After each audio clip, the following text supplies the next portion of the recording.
नमस्कार दोस्तों, मेरा नाम है राजकुमार और इमरजेंसी मूवी देख ली है मैंने। कंगना रनावत एज इंदिरा गांधी इन्होंने जो लीड रोल प्ले किया है और पूरी जीवनी इंदिरा गांधी जी दिखाई है, तो ऐसा लग रहा है कि इस मूवी का नाम इंदिरा ही रख दे तो ज़्यादा अच्छा रहता है। पर ठीक है, इमरजेंसी का भी इन्होंने काफ़ी अच्छा पार्ट इन्होंने बीच में जो कवर किया है और जो डार्क साइड दिखाई है इमरजेंसी की, वो भाई साहब देख करके एक बार तो हिल जाता है कि भैया अगर ऐसा समाज अभी तक चल रहा होता, जैसा कि संजय गांधी ने इस मूवी में बोला भी था कि ये इमरजेंसी क्यों हटाई आपने माँ तो अगर नहीं हटाई होती तो क्या होता आज इंडिया। ये तो भाई साहब सोच करके ही डिक्टेटरशिप की याद आ जाती है और हो सकता है पाकिस्तान वाला हाल ही हो जाता अगर अभी तक चल रही होती तो।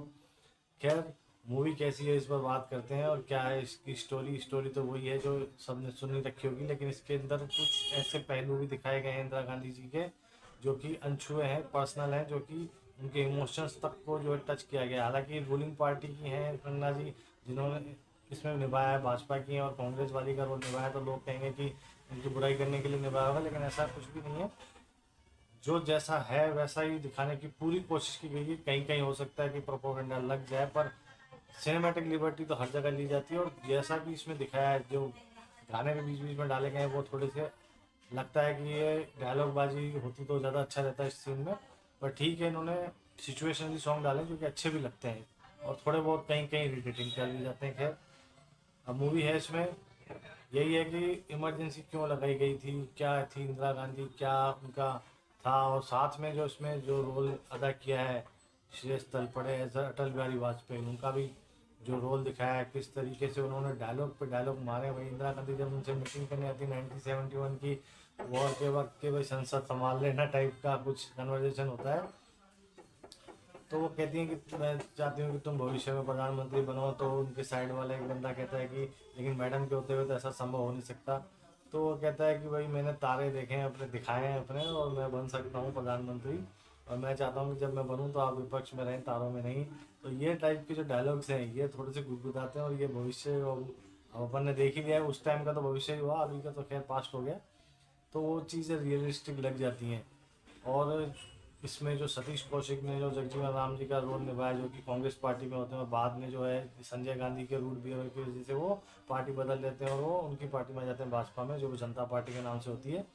वो किस तरीके से उसका उदय हुआ इमरजेंसी के दौरान ही, किस तरीके से वो जीते, वो सब चीज़ें भी दिखाई। मुरारजी देसाई का आना और वापस चले जाना, आया राम गया राम जो डायलॉग मारती है इंदिरा गांधी वापस आकर के, वो भी शानदार तरीके से दिखाया था। हाथी पे चढ़ने वाला एक सीन होता है, वो जिस तरीके से जनता की मदद करती हैं जेल से आने के बाद भी, जबकि जनता ने उनको वोट भी नहीं दिया, तो वो चीज़ें छू जाती हैं। लेकिन जो उनकी डार्क साइड दिखाई गई उससे पहले, और वो क्यों थी ये भी दिखाया गया है कि बचपन में वो जब उनकी बुआ के द्वारा भी जो है अपमानित महसूस करती थी, घर में छोटी थी, और उसके बाद उनकी पिता भी उनकी नहीं सुनते थे, तो वो किस तरीके से वो अकेली महसूस करती थी, लेकिन जनता के बीच आना चाहती थी और शासन भी करना चाहती थी, क्योंकि उनके दादा ने उनको सिखाया था कि इंद्रप्रस्थ जो था उसके ऊपर महाभारत रहेगी, जो कि आज दिल्ली कहा जाता है, जो उस पर राज करेगा वही राजा होता है।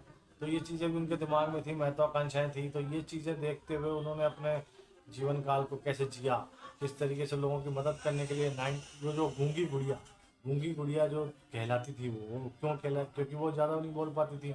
उनको इस तरीके से कठपुतली बना करके ही पेश किया गया था। जब लाल बहादुर शास्त्री जी मरे थे तो वहाँ के जो सिंडिकेट था कांग्रेस का, उन्होंने सोचा कि हम इनके पीछे हम सरकार चलाएंगे। सतीश कौशिक जी ने जो रोल किया उन्होंने सोचा।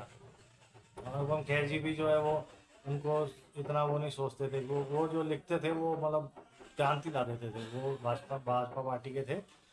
तो ये सब चीज़ें जो हो रही थी उसके बीच इंदिरा गांधी के अंदर जो कश्मकश चल रही थी, और जिस तरीके से फिर उन्होंने उसको जोश दिखा करके अपना पक्ष दिखाया कि वो क्या कर सकती है। 1971 का जो युद्ध उन्होंने जीता है, और भाई जो सैम मानिक शाह वाला जो रोल उन्होंने निभाया है मिलिंद मिलिंद सोमन ने, वो वैसा विक्की कौशल के लुक पे तो भारी पड़ी है, क्योंकि उनका रोल छोटा है तो ज़्यादा तो उन्होंने उतना कवर नहीं दिखाया इसमें, लेकिन जितना दिखाया है वो बंदे ने भी भाई साहब बवाल ही किया है। और कंगना रनावत के तो एक्सप्रेशन ले लो, एक्टिंग ले लो, उनके होंठ हिलाना, उनका गर्दन टेढ़ी करके बात करना, उनका जिस तरीके से कभी एक्शन तेज कभी एक्शन धीरे, कभी लग सकता है कि वो कंगना है, लेकिन बहुत ही रेयर। अधिकतर में वो इंदिरा गांधी लगी, लोग भूल जाते हैं कि भाई साहब सामने इंदिरा गांधी रियल तो नहीं कहीं। और बाद में अपना वो चेहरा देखना ग्रुप वाला दिखता है उनको, जो वो इमरजेंसी के बाद वाला वो अपना जो जमीर जागता है उनका, वो जो इमरजेंसी हटा देती हैं, वो बाद में उनके बेटे का संजय गांधी का, जो संजय गांधी का रोल किया है ना भाई उस बंदे ने, जो इविल साइड बंदे की दिखाई है उसने, वो एक्टर ने तो भाई साहब कहीं कहीं पे कंगना रनावत को भी ओवरशेडो कर दिया है। हालांकि उनका रोल छोटा ही है, अगर बड़ा हो जाता तो हो सकता है कि मूवी उन्हीं के नाम ही हो जाती। पर कंगना ने भी भाई साहब जो एक्टिंग करी है, जो वो भी जवाब जवाब नहीं है उसका, उसने अपना पूरी जान दे दी है। फतेह मूवी में जिस तरीके से डायरेक्शन वगैरह सब संभाला रहा सोनू सूद भाई ने, वो दिखाया जलवा, वही जलवा यहाँ दिखाया। बॉक्स ऑफिस में क्या होगा या क्या नहीं होगा वो मैं नहीं कह सकता, पर एक बहुत ही बढ़िया प्रयास है। कहीं कहीं इंटरवल के बाद थोड़ी स्लो होती है, लेकिन वापस पकड़ बना लेती है अपनी, और जिस तरीके से वो दिखाते हैं वो इतिहास को देखना चाहिए। हालांकि ऑपरेशन ब्लू स्टार को बहुत ही जल्दी समेट दिया गया, तो चलिए हो सकता है वहाँ पे विवाद हो गया उस वजह से। हालांकि इमरजेंसी का जो पार्ट था उन्होंने काफ़ी अच्छा दिखाया, और ज़्यादा बुरा दिखा देते तो ये मूवी इस नाम पे जस्टिफाई कर जाती, बस ये था। तो ओवरऑल बाकी सारी चीज़ों को देखते हुए मैं इस मूवी को दूंगा 5 में से 3.5 स्टार। और अगर आपने देख ली तो बताइए आपको कैसी लगी। मेरा वीडियो पसंद आया तो लाइक और सब्सक्राइब कर दीजिएगा। मिलते हैं दोबारा से।